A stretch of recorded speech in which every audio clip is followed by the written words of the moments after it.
Guys, நான் தான் உங்கள் அப்சரா. இப்போ தான் என்னோட சேனலில் ஃபஸ்ட் டைம் பார்க்குறீங்க அப்படின்னா வந்து மறக்காமல் சப்ஸ்கிரைப் பண்ணிடுங்க. நான் இன்றைக்கி எங்கே வந்திருக்கேன் அப்படின்னு பார்த்தீங்கன்னா, பிளானட் கே திருச்சியில் இருக்க இண்டோர் ப்ளே கிரவுண்டுக்கு தான் வந்திருக்கேன். ஸோ வெளியே வந்து நம்ம செப்பல்ஸ் எல்லாமே விட்டுடணும். ஸோ உள்ளே போனதுக்கப்புறமா அவங்களோட கேட்லாக் வந்து பார்த்துருந்தோம். ஸோ நிறைய ப்ரைஸஸ் எல்லாமே போட்டிருந்தாங்க. அதில் ஒரு ப்ரைஸஸ் வந்து நம்ம செலக்ட் பண்ணிவிட்டு நம்ம ஃபில் பண்ணிக்கணும். ஃபில் பண்ணி நாங்கள் கொடுத்ததுக்கப்புறமா பேமெண்ட் பண்ணி நமக்கு கார்டு கொடுத்துருவாங்க. ஸோ இவ்வளோ கேம்ஸ் இருந்துச்சு.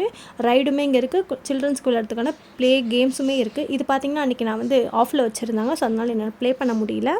அப்புறம் பார்த்திங்கன்னா உள்ளே போனீங்க அப்படின்னா வந்து லிஃப்ட் வழியாக வந்து இன்னொரு கேம் இருக்குது. அதுக்கு முன்னாடி வந்து சில்ட்ரன்ஸ்லாம் ப்ளே பண்ணுற மாதிரி இங்கே கொஞ்சம் வச்சுருந்தாங்க. ஸோ அதெல்லாமே பார்த்துட்டு வந்து 1 ஹவருக்கு வந்து ஒரு 200 வந்து சார்ஜ் பண்ணுறாங்க. ஸோ உள்ளெல்லாம் பார்த்திங்க அப்படின்னா சூப்பராகவே இருந்துச்சு. கிட்ஸ்லாம் நல்லா ப்ளே பண்ணுற மாதிரி. அதுக்கப்புறம் நாங்கள் மேலே போனதுக்கப்புறமா நான் லேட் டைமில் போனனால வந்து அது க்ளோஸ் பண்ணிட்டாங்க. நம்ம இது வழியாக தான் நடந்து போனோம். அதுக்கப்புறம் வந்து ஃபுட்டு ஸ்பாட் எல்லாமே இருக்குது. ஸோ மறக்காமல் வந்து இங்கே விசிட் பண்ணி பாருங்கள். இந்த இடங்கள் பிடிச்சிருந்துச்சுன்னா லைக் பண்ணுங்கள், சப்ஸ்கிரைப் பண்ணுங்கள்.